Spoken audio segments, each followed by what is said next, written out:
Welcome to the real journey of the entrepreneur.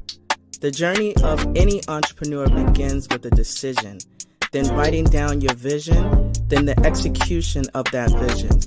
It is not for the faint of heart. It is for those who understand how powerful your mind is and that you can truly create the life that you deserve. It does require a unique formula that includes belief in yourself, a lot of consistency, connecting with an OG, a lot of tears, missing out on a few events and things, and taking a whole lot of risks that will allow you to see your vision and dream come to pass. This journey of the entrepreneur is from the perspective of a wonderful mother, a business owner, whose goal is to break generational barriers and normalize the process of wealth building and financial wellness through entrepreneurship, all while creating a social and give back along the way.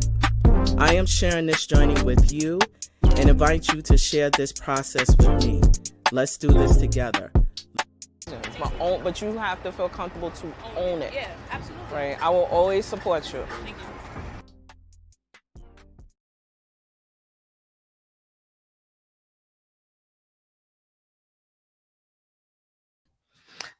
Well, hello there, good people. We are back. We are back. We are back. I am super excited to have you join us for another phenomenal episode of The Real Journey of Entrepreneurship. We are in season 3, and I am just elated to say that you're joining us for the process.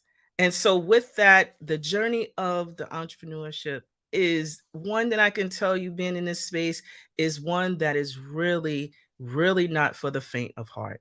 There are some significant things that you have to do in terms of visioning, specifically for your business. But guess what? Guess what? Guess what? I'm not here alone. And I always get the opportunity to be able to share with you guests who have vast experience that can help us to take us to the next level. And my next guest is absolutely, positively no different. A very, very accomplished author. Reginald Bullock is super, super, super about the hustle. A leader, has over 20 something years of executive leadership experience, has just a wide range of experience in terms of being an author, a father, a community leader, and also an international speaker. And so I want to tell you that I had a chance to meet Reggie when we interviewed a few months ago on a radio show. And I have to tell you, got the book and have been reading, about how to really understand that it's all about the hustle. And it's not just in life, it's about all around as you impact your communities, as you develop yourself through this process. And so I want to introduce to our group, Mr. Reginald Bullock. Hi, Reggie. Hey, Anita, how are you? I'm doing really good, thank you. I am so glad that you have joined us today. Thanks for having me. Thanks for being here. So I usually appreciate when we have those who are able to share more about themselves, better than the introduction. So tell us a little bit more. You have a very robust experience at this point. Can you tell us a little bit more about what's not in your bio that you would love to share with the audience? What's not in the bio? Mhm. I'm from the hood, the streets of Philadelphia, the Richard Allen Projects, single parent mom, latchkey kid. So I'm that, gangster thug back then, right? So, but I still have thug-like qualities. Okay, you need that. I mean, it has been a common thread throughout my entire life, because it's hustling. Mm. And so what else is not in the resume? I'm a Renaissance guy, Mm. which means I've traveled the world. I've met so many people uh, all across the United States as well as the globe at every kind of level, spoke various languages, ate all kinds of foods and spices. And what that does, it broadens your horizon. So as a result of my horizon being expanded because of my travels and because of the people I've met, it has transformed who I am and has allowed me to reset my mind and just have a whole different understanding and mindset of this big blue marble we live on and how to navigate through it. I'm an avid martial artist. I'm a 4th degree black belt heavyweight champion of Maryland a couple of times. So, I've been training and teaching for many years, and I love DJing. I've been DJing since 1974. I used to be a celebrity DJ at one point. I'm from Philly. Never battled against DJ Jazzy Jeff back in the day, but I used to battle, right? And so now I have a big studio, and I go down there and just have fun. So I don't really want to talk too much about me. I want to help your audience, but those are some of the things that would not be in my bio. Mm. I'm trying to think. Okay, I'll leave the DJing for towards the end because I think that's fascinating. So I am excited to talk about the space G-Town LLC, right? And what that looks like holistically. So you are an author, a consultant. Like, would you describe why you started your whole empire? I didn't start an empire. I just started with one step at a time. I mean, that's funny to say empire. I don't even look at it that way. I look at it as it evolved, Mm. and and there it is now, right? And so 40 something years later. But G-Town stands for Germantown, Philadelphia, Pennsylvania. And it reminds me never to forget where I came from. Everybody always say, well, why G-Town? I'm like, that's where I'm from. And growing up, the name of my DJ company was G-Town Sound, right? So then I might as well be G-Town LLC and just umbrella everything under G-Town. So that's how all of those different service lines came to be under G-Town LLC. And so the transition from, creating multiple revenue streams as now an author. So you have several books, and I happen to have one of them, which we're gonna All about really the hustle. all about the hustle, right? And so, Right. it's really I had a chance. So I have this habit now of reading books from the last chapter and going forward. That's just my process these days. Um, and so it helps me to kind of see, where the author landed the ideas. Now, each chapter in your book is different, right? And it does lend. But there was one that particularly stood out for me in chapter 14, which is about self-discipline, right? And I'm in this space right now where I am really deepening what discipline looks like for me as a mom, as a wife, as an full-time entrepreneur, being a community advocate. Like, all those things require time management and self-discipline. But when I looked in, there was something that you pointed out. You talked about your childhood. You started off in the childhood area, but then you really started to unpack, you know, um, understanding that self-discipline is hard. Would you be able to describe, based upon what you wrote in the book and based upon sharing other examples, why self-discipline is so hard? So self-discipline is hard until it's not. Mm. But the difficulty of self-discipline is the inertia to get in that zone.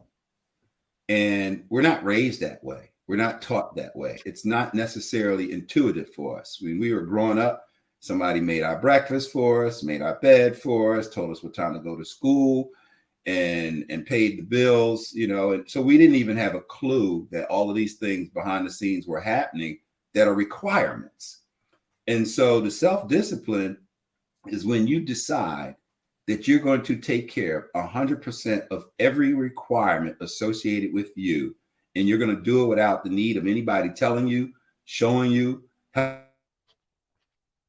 helping you own the process. You're going to take responsibility of the responsibility, period. And you're going to get aggressive about it as if it is your last drink of water. And if you can't have it, you die. Therefore, you're going to get that last drink of water. And so it's self, right? You have the mindset to do it for you.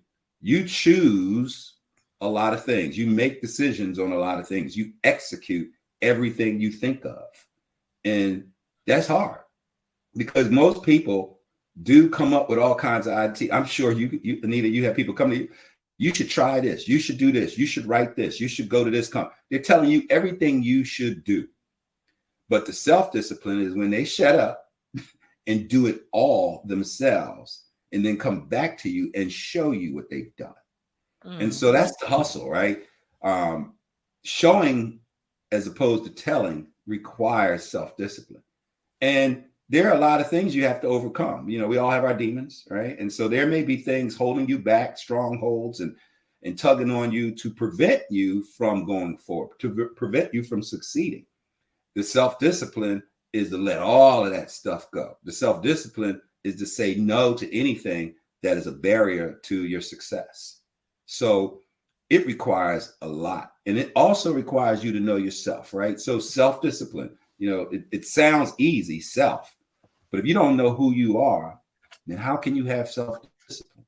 You can't fake that. And so listening to a couple of things that you mentioned about knowing self, knowing who you are. I find that when I'm doing my coaching with other small businesses, I find that's the most important thing, if not, you know, besides having the additional resources, really understanding, you know, who you are and understanding why you've made the decision to step into this space of being an entrepreneur. Would you mind just unpacking just to know yourself just a little bit more as it relates to being an entrepreneur and what that looks like? Certainly. You know, the average person who thinks they want to be an entrepreneur generally got the bug from watching someone else. So in essence, they want to be like Mike, right? They want to be like 50 Cent, right? They want to be like Obama. They want to be like someone else. And they have no clue what that someone else's journey looked like, felt like, as opposed to them wanting to be themselves. And so it's tough because when you have one finger pointing out, you still have three pointing at yourself. So if you don't, so in order to know yourself, you got to start right there. You got to look inside. You got to look at that mirror and say, who am I? So the two most important dates in the world, in my opinion, are the day that you're born and the day you find out why. And most people don't even know why they're on earth. So that whole tenaciousness, that drive, that energy that it's going to take to have the self-discipline, that it's going to take to be an entrepreneur, starts with knowing who you are. And many of us, I didn't know who I was growing up. I mean, I never even met my dad, right? So, I mean, there's a void there. So there's a discovery piece. In order for you to really be that successful entrepreneur, you got to discover who you are. And that also may mean going through all of those tragedies and pains and all of the history and all that stuff that's inside of you that you've not let go yet, right? Oprah Winfrey, billionaire, right? But she went through her share of stuff and she had to deal with that mentally. And then through that, she was able to identify who she really is. She was not the person that everybody else defined her to be or told her she was, which was less than, right? No, she was more than. So when you know who you are, you have a tendency not to, I don't want to say not to listen to everybody else. I'll just say everybody else's opinions and thoughts don't necessarily matter over your opinions and thoughts. But you have to have opinions and thoughts about yourself that supersedes anything that anybody else may say, think, or feel about you, to the point that they and what comes out of their mouth can be looked at as irrelevant. Because in order to be that entrepreneur, you're going to have to go where nobody else has ever gone before. And that journey is your journey. And it's really your journey alone. You may have people, tag along with you from time to time and be a companion. But when you get to that fork in the road, you're going one way and they're going another. That's going to happen a lot. So when you know yourself, you're able to make decisions based on what you know is true, based on what you know is right. But if you don't know yourself, you're going to always be asking everybody else's opinion. And that's not you as an entrepreneur. And that's not the self-discipline that it's going to take in order for you to be successful. Does that answer your question? That answers perfectly. But I also have on my board, I keep a written vision board that I write, words on. And I have something very specific there that says, do not be double-minded, right? And double-minded means that from my perspective, that you're focused in on who you are, right? To this point, who you are, and listening to your voice. And double-mindedness means that, in my opinion, and from where it feeds me, is that, have the courage to believe and know who you are. And through the process of, focusing on your gifts and your talents will help keep your mind focused, that you don't have to be swayed by, the wind blows, you're going that way. The wind blows another way, you're going another way. So being focused, is one of the words. Do not be double-minded is one of the words that I keep in my focus. So I appreciate, your words about self-discipline and actually knowing yourself. But I wanted to also tag into another chapter within your book, which focuses on strategy, and really understanding, goals and what that looks like. Let's unpack that a bit. Strategy, going into what that word, because we talk about strategy within our business and hear it often a lot. Would you unpack what that looks like from your point of view as it connects directly to entrepreneurs? Yes. So there are many layers to this, right? I mean, I have a master's degree in strategic intelligence, which is a top secret master's degree. So when I look at strategy, I'm looking at how to strategize to defend the United States against all enemies, foreign and domestic. The national security strategy of the United States is my playbook, right? And that strategy trickles down to every single penny that the United States government can and will ever spend on anything. So that's big, right? The entire budget of the United States and their entire mindset and interest is based on the national security strategy of the United States that's written every single year. And so now, for an entrepreneur, what is the strategy of your company? So, people say, I have to strategize, or I have a strategy, or, I have this strategic objective, because the word sounds pretty. But the reality is, when I talk to people and get into their strategy, they don't have a strategy. They have a thought. And most of the thoughts are just fleeing thoughts.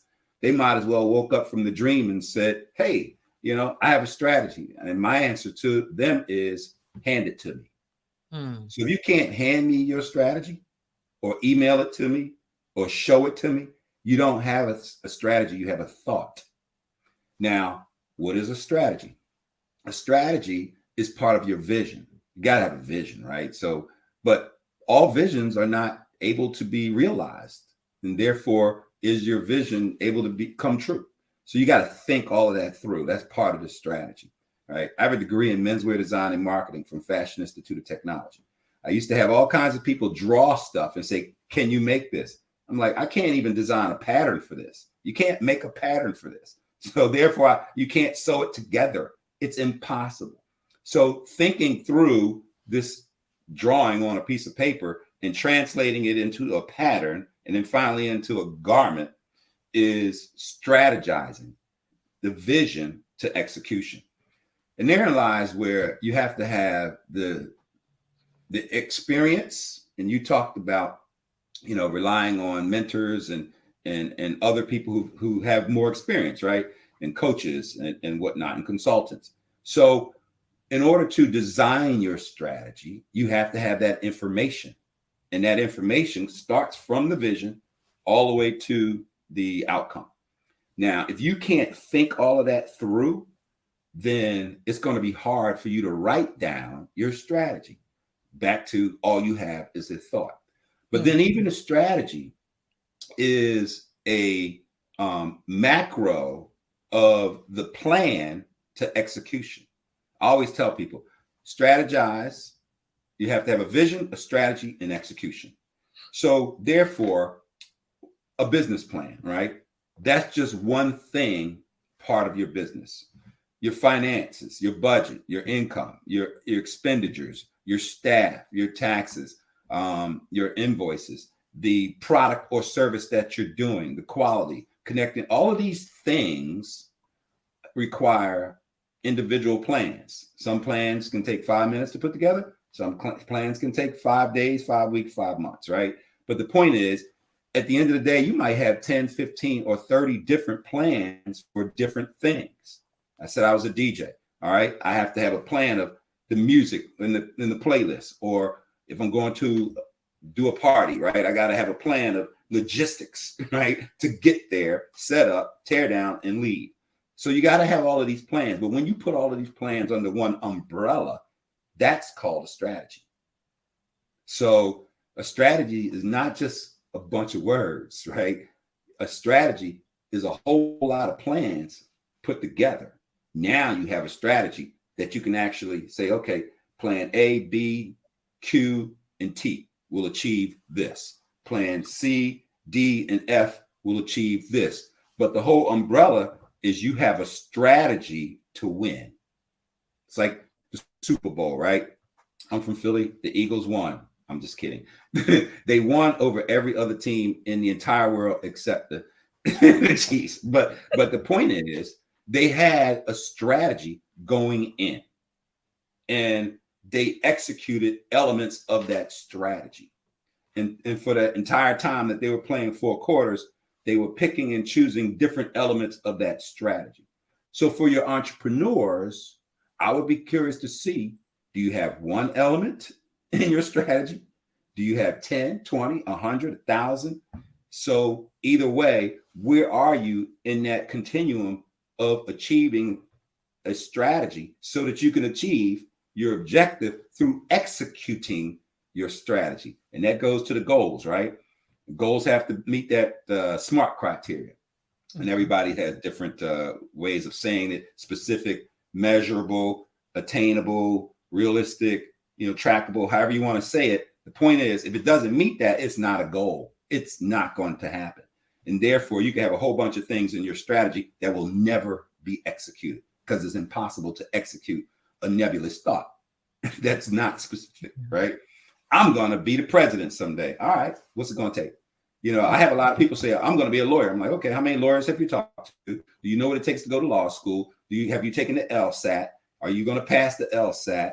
And are you ready to read for 4 straight years, 15, 16 hours a day? Do you know what it takes? Because that's part of the plans and the overall strategy to even finish law school, let alone the strategy to become a lawyer. So there you go. And there you go. There you go. I received a lot of information just out of that one area, but there was another key thing that I wanted to just highlight that's in your book. Pretty much that the reason why plans fail is because people fail to plan. Yeah, that sounds so obvious, doesn't it? Mm-hmm. And it goes back to what I just said. It's like, all right, what's your strategy? What's your plan? Because let's take it to the kids in high school. Mm-hmm. Some of them say, are going to college. All right, what's your plan? And did you write your plan when you were in 6th grade so that by the time you get to high school, you can maintain that GPA so you can get the scholarship, so that you can have that $100,000, scholarship to get you through 4 years?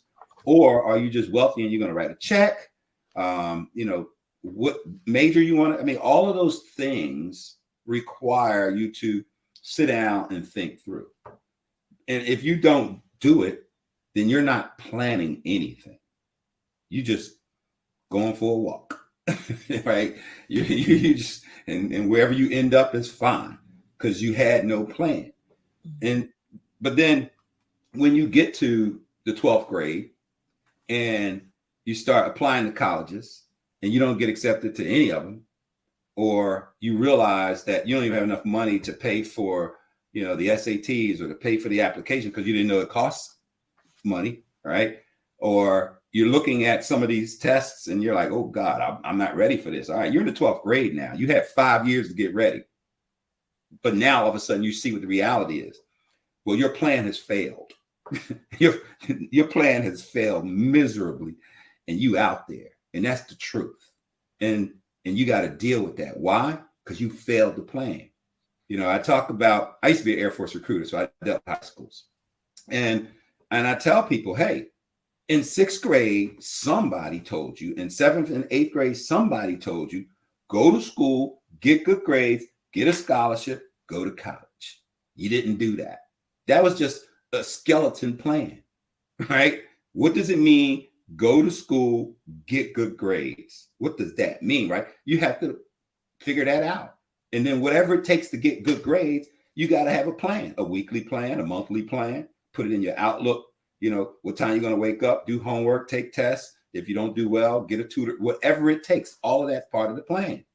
Now, when you plan like that and you get good grades and you get to the 12th grade and you get accepted into the college of choice with a scholarship, and then you go on to graduate, and then you get the job that you wanted, and now you're making $150,000, $200,000 to $300,000, and you're driving the car you like, living in the house you like, is because your plan worked. But if you don't plan, it's going to fail because you don't have a plan. And therefore, it's nice to say the plan fails, but the reality is you failed. Now, failure is just an opportunity to learn, but you don't have to learn from everything, all of the time. You can learn from other people's failure. How many people did not graduate from high school the way they wanted to? Millions. Why do you want to be 1,000,001? Right? So, doesn't make sense. Yeah. Yeah. Utilizing someone else's experience is, I say, partly what worked for me. There were a lot of things that I saw other folks doing. I was like, yeah, nah, that's not my interest. I don't want to do that. Oh, that's what happened. Yeah, no, thank you. So that, yeah, I really appreciate you saying that, because we don't have to always go through the experience in order to learn. We can definitely learn from someone else, So I want to ask about the process of writing the book, because I see that you have 3 on your website. You do have 3. You probably have more in the works. But what was your process of deciding, you know what, I want to write a book, I want to write a few books. I want to step into this book, this space of being an author. Are you self-published? Like, what does that look like for someone who wants to enter into that space of writing a book? All right. So caveat, I'm dyslexic and grew up illiterate, right? In the Philadelphia school system that did not want me to graduate from 12th grade with a 12th grade education. That was life. So I had to overcome a lot of things. Book number 1 never started off to be a book. It was going to be a letter to my son in case I got killed in Saudi Arabia. At least he would have information from his dad. Book number 2, my brother, who hung himself while at MIT, had started a book, and he hung himself in 1983, and I hung on to his manuscript and decided after my mother passed, then I would publish the book. And then, of course, book number 3 I just did is all about the hustle. But my process for writing is the same. And that is, first I decide I'm going to write something. Then I start outlining various chapters. And the book is all about the hustle. I think it's 15 chapters. Had 43 chapters in my head and on paper. So it goes from the head to the paper. That's the execution part, where I wrote down 43 separate chapters. And then I started writing to those chapters, because now it's in bite-sized pieces, right? Now I can write to intelligence. Now I can write to responsibility. Now I can write to discipline. Now I can write to leadership. And each one of them in and of itself can be a thesis, right? So, but it's so specific, right? Like a goal, SMART criteria is so specific that I can stay in those boundaries and write to that thing. And that's really my process for writing anything. I try to narrow the focus down as tight as I can. And then I write to that focus only. And I don't go on, well, I was going to say I don't go on a tangent. But even in the book, I say, all right, I'm going on a tangent, for one paragraph, and then I come back. So the point is, you're not all over the place. So the reader is not all over the place. So when you're reading the book, you're like, okay, he's still talking about intelligence, which is what I need. He's still talking about self-discipline. Once you are walking that journey, now, and this is when, for me, the book starts writing me, like the never-ending story and a trail in there, right? He's reading the book, and all of a sudden you realize he's in the book, And so it's like, wow, and that's when the spirit of the writing comes alive. And you wake up at 3:30 in the morning with a thought, and you just get up, grab your bathrobe, get to the laptop, and you start typing. Because so then it starts to become its own evolutional journey. But you're staying within that chapter. As you're writing the chapter and you get a different thought, it's for another chapter. You just start writing that. Next thing you realize, wait a minute, these two chapters are very similar. I'll just make this a sub chapter in this chapter. And that's when the style and formatting things start to happen. But nothing happens if you don't write. So, and then you have to commit to it. Some things you might, like a book takes anywhere from 6 months to 6 years to write. It depends on your time.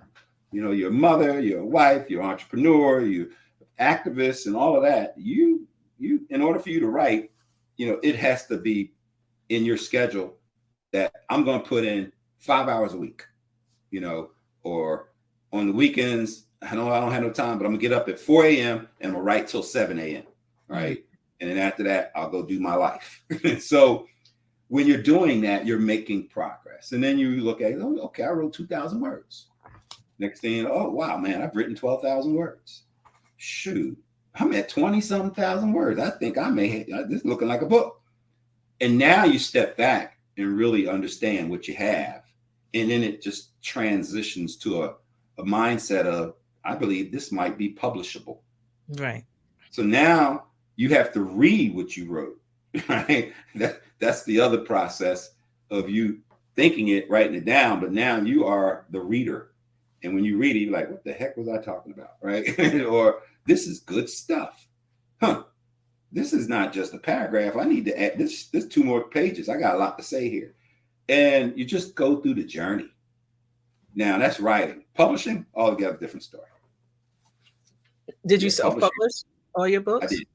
I self-published all my books with the assistance of, I say editor, publisher in the sense that I let 3 or 4 of my friends read it and give me all their feedback and, red ink changes and everything, how they see it. Now, it doesn't mean I'm going to change it.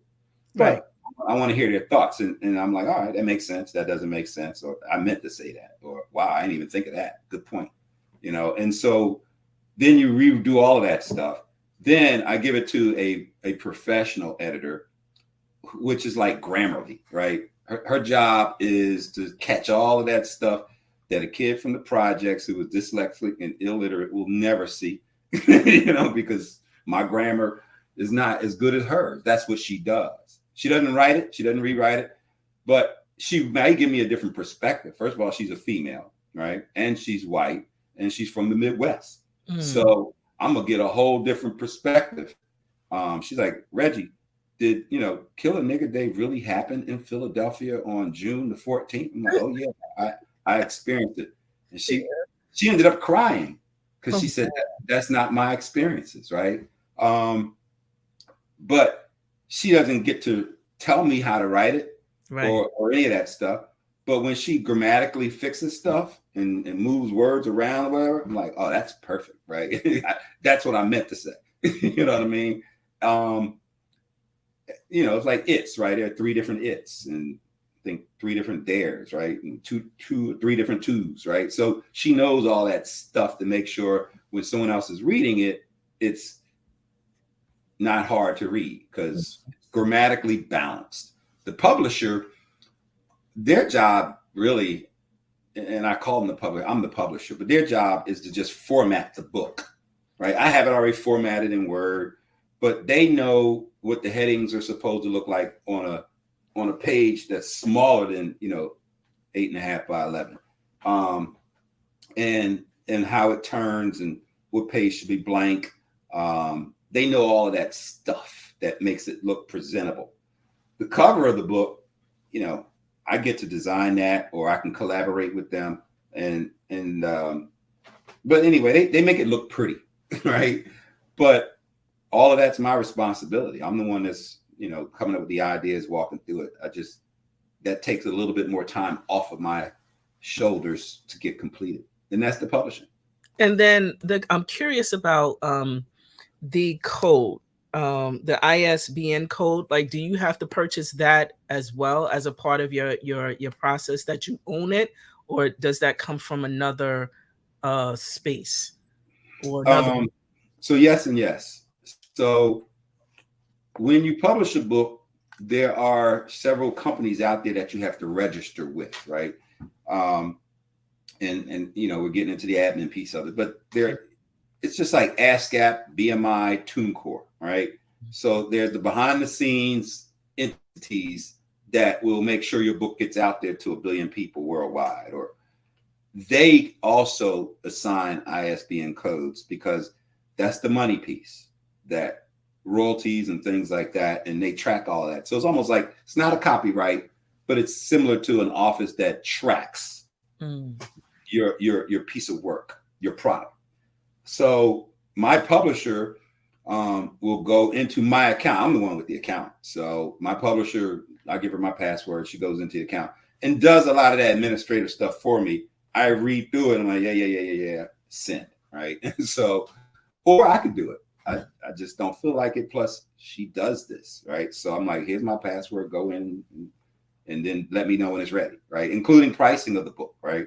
So, I look at the price and I'm like, I don't want to charge them that much. She's like, all right, well, what do you want to charge them? I'm like, I think I want to charge them this, and so I own all of that, including the royalties. But so that's the ISBN number. All of that, 100%, you can do yourself. Everything I just mentioned, you can do yourself. You can get Grammarly, you can get different editing softwares and do your book by yourself. You can go into these websites. I used to have iUniverse.com years ago, but then I found out that they're just the middleman and they were taking their cut. So I cut them out for this next book, and I'm doing actually everything that they would do.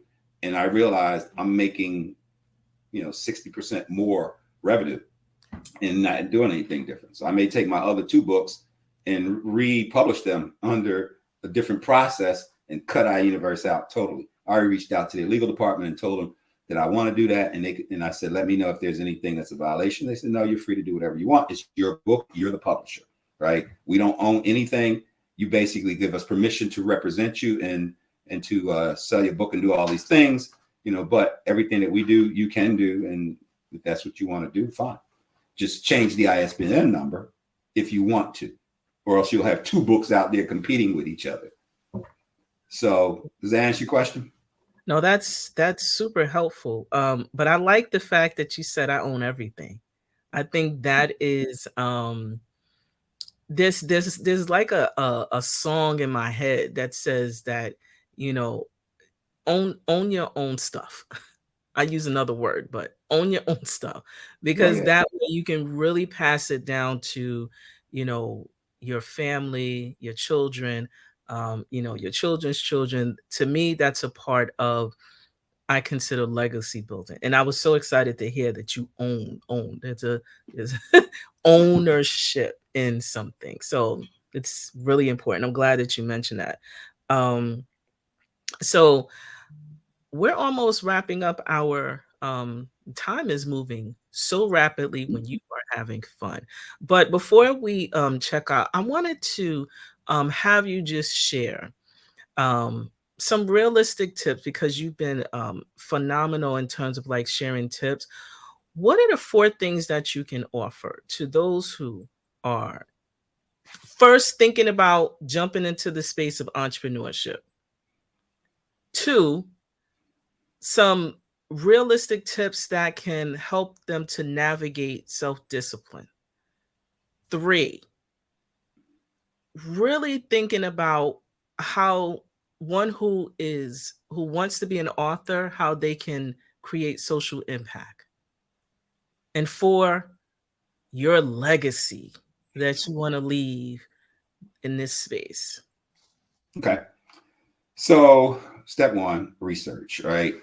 Know what you're getting into before you get into it, Mm, because you really can't swim. mm, So why dive off of a diving board into 12 feet of water just because you see water there? You don't know how deep that water is, because mm, you will drown. So bottom line, you can't swim, you're going to drown. So do the research and learn how to swim from people who swim. And that is universal to everything in the business. So, if you want to sell products, then study what it takes to sell a product. Just don't research the product, research the process of, tooth to tail, as we say. And if you have a service, then that's easy. There are other people out there doing what you do. Go talk to them, learn from them. And so that takes me to your next question. I didn't write them all down, but talk to other people mhm, and get that mentorship and see what their journey has looked like, right? They say, can I walk a mile in your shoes and feel it? Be an intern, be a free intern or a mm, free apprentice, or a free mentee, right, to their company, and get in behind the scenes and just give them your time while they give you their time.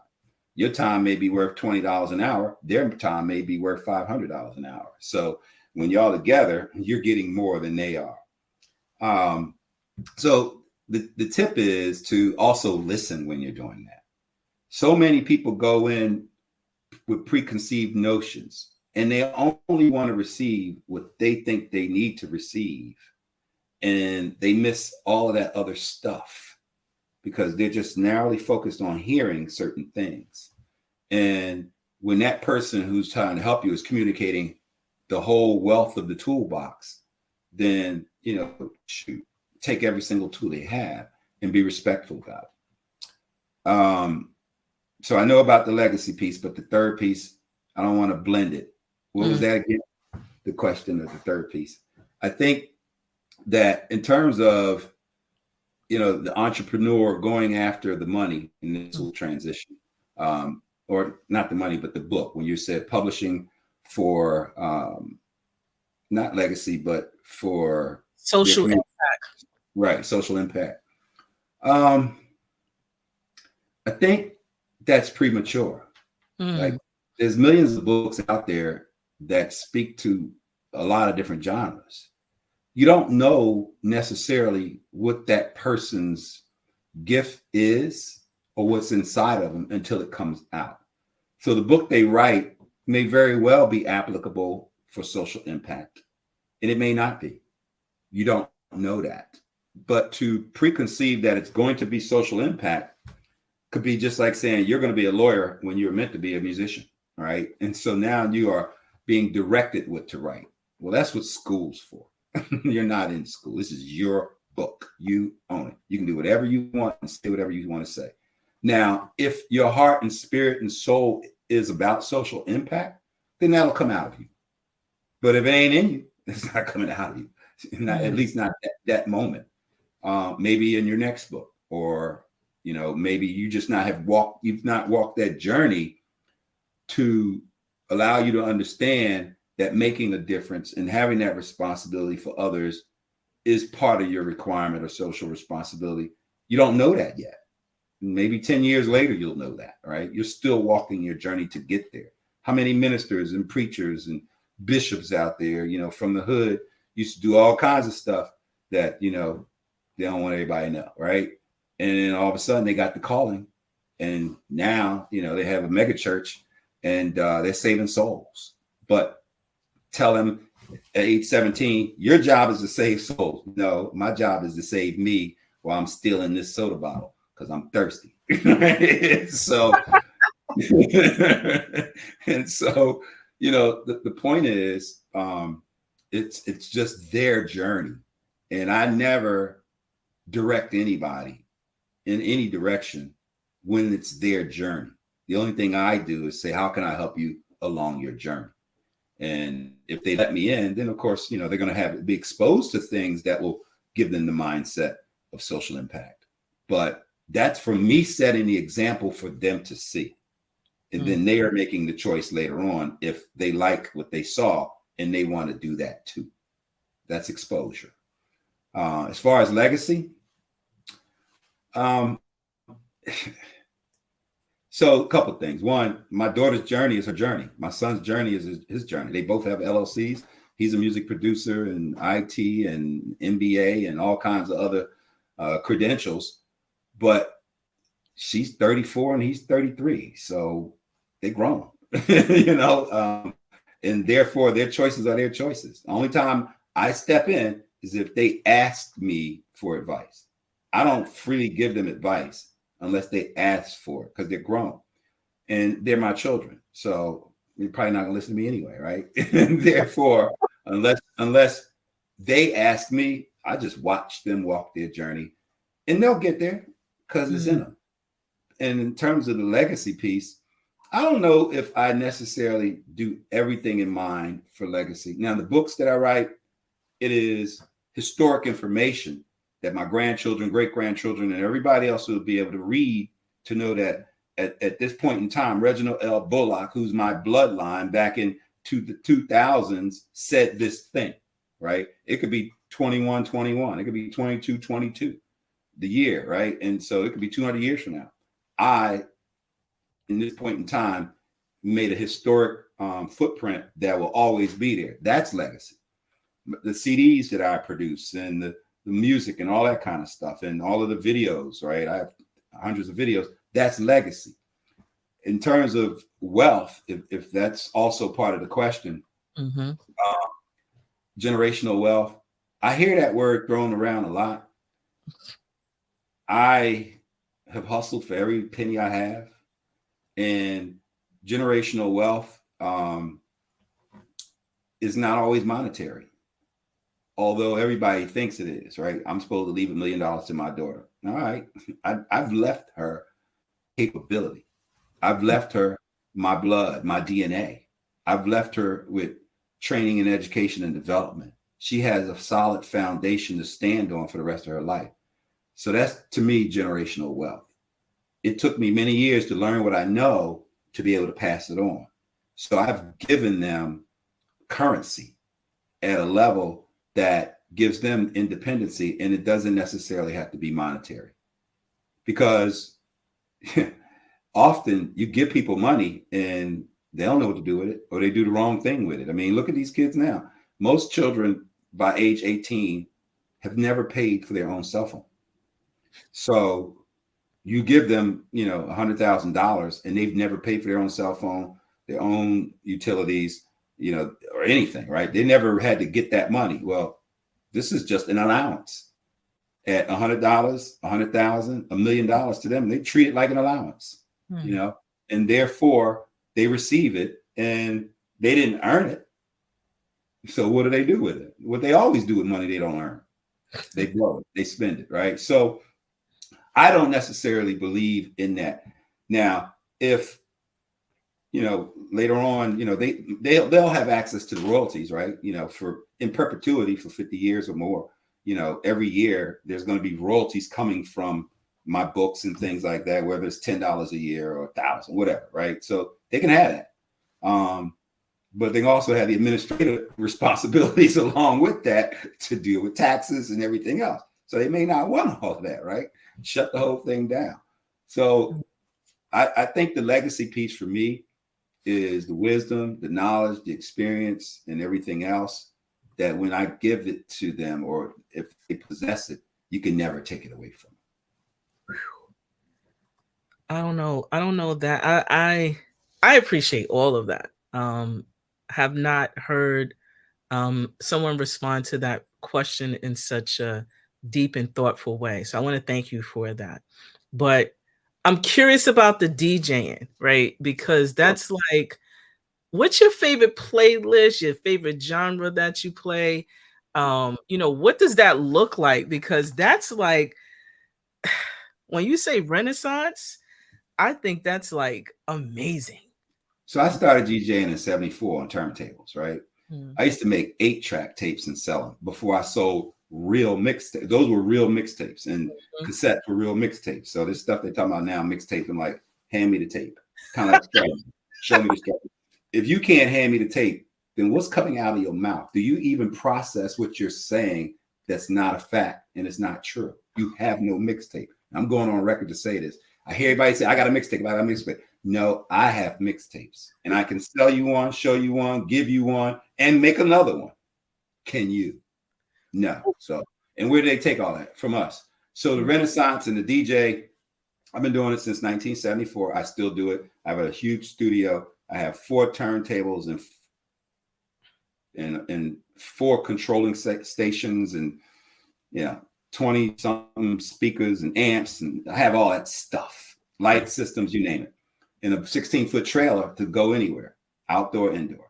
And I love it. I have fun with it.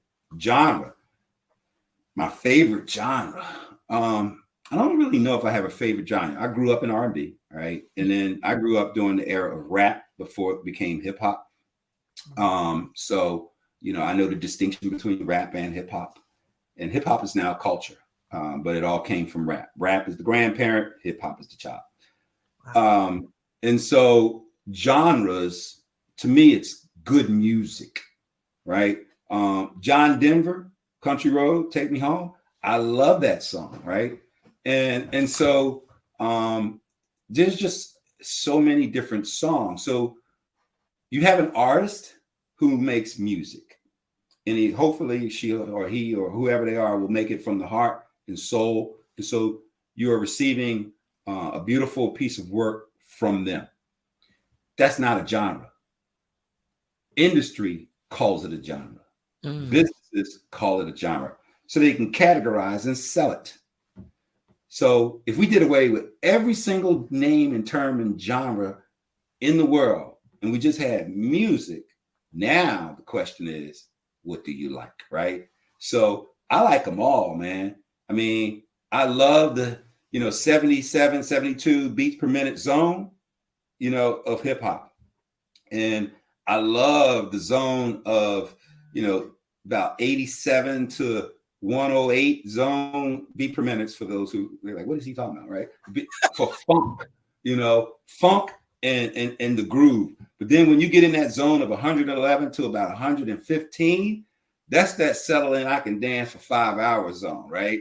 And then that transitions into back what we call club. So club, Larry Levan in New York in Paradise Garage, his zone was actually Pull Up to the Bumper was slow, and Tanya Gardner Heartbeat was slow, but his real true zone was like 112 to 119. And that straight up club, you dancing from midnight until the sun come up. But then you transition into house music, which is like 119 to 128. And then of course, techno can get all the way up there in the 140s, right? So I like it all. And it depends on how you're feeling. All right, well, I feel like getting it in, right? But and sweating. Okay, I'm tired now. Let me break this thing down to about 98 BPMs, right? So it just depends on good music. And I don't care what the genre is, because I can mix every single genre on the planet. It's a beat. Right? I can mix anything. It doesn't matter. I can mix anything. That's how Jazzy Jeff got so good, because his dad was a jazz musician. So he grew up in a house with jazz records. So all he was mixing was jazz, right? Until he started adding other stuff in there. That's why he's Jazzy Jeff. Of course, he made the Transformer scratch, back in the day. The point is, I just enjoy it. is part of who I am. I can strike, I can scratch, I can mix, I can blend, I can do any of that stuff on manual turntables, right? I can flash back and forth, do all that stuff. Or I have all of the newer technology where all I got to do is press a button and pretend like I'm DJing, right? So, what is a DJ? Just like I said about the mixtapes. So DJ stands for disc jockey. So when I'm watching some of these so-called DJs, I'm like, where's your disc that you're jockeying? How are you jockeying the disc? I can't see your hands. So every single DJ that I look at on YouTube or whatever, to include DJ Nice and the rest of them, right? The first thing I want to see is your hands. I want to see your hands. I want to see what disc are you jockeying? Because if I can't see your hands, then I don't see you DJing. And therefore, I'm not questioning whether you're a DJ, but I am asking, show me that you're a DJ. Because wow. I am. I'm a real one, straight up. And I can show you, prove it to you. And at age 60, we'll battle. I may lose, but I'm gonna get your respect and you're gonna get my respect because we DJ. But that's what real DJs do. Wow. A little more than you asked for, but I told you I was a thug from the hood. And that's all right. About DJing. When you're a DJ, from growing up as a DJ, and you from New York, mm-hmm. You gotta be a thug or somebody gonna steal your equipment, right? Yeah, it's one of those things. Reggie, thank you for taking time out of your schedule to educate us on various ways to be all about self-discipline and learning more about It's a Hustle. Here's your book. We are excited to share it. Mine's got little tabs in it, trying to do the Oprah thing with the tabs, reading. But we are going to, share your information. We have all of your social information, Twitter, on TikTok, Instagram. So there's no excuse where you cannot like, share, follow, and also purchase books, right? I think just Google my name. Stuff will pop up. And stuff will pop up. Right. But here's some other things, some information more about the book. This is the one that we highlighted today, but there are more. Please be sure to check out the information on the website. Happy to have you come back again when your schedule permits, when something new comes up that you want to share. But we are super excited and thankful for all of the gems that you share. And I'm just going to pop one more because they've been up, but when you know yourself, you're able to make decisions based off of what you know is right. That came out of some of the conversation today. Also, a strategy is part of your vision. Think through it. Have a vision, a strategy, and execution. Generational wealth is not always monetary. Love that.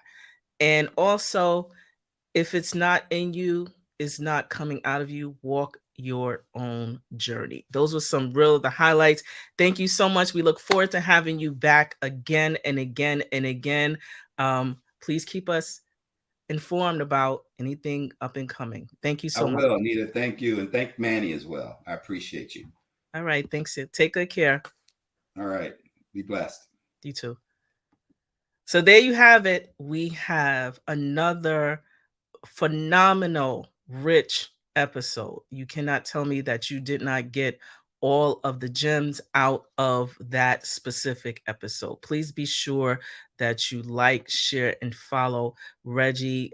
All of this information is rolling down at the bottom. Be sure to take advantage of the information here.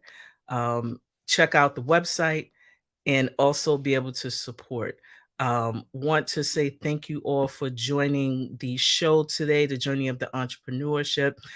We are really just excited to have, this opportunity to be able to share, grow, and exchange.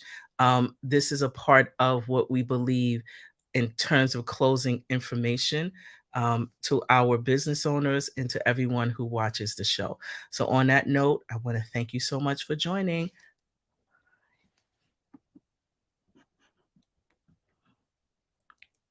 Welcome to 11375. My name is Anita Pierce, and I am the owner of a New York-based MWBE certified business consultancy.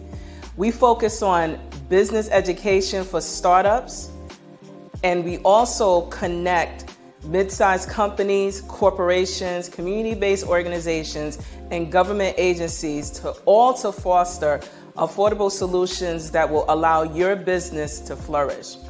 We elevate the awareness of our communities with regards to financial, mental, and also economic wellness.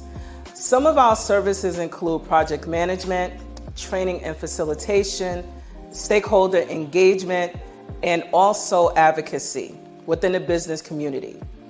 If you're interested in some of our services or all of them, please do not hesitate to reach out to us. We're on all of the social platforms at 11375, or you can check us out at our website at 11375.com.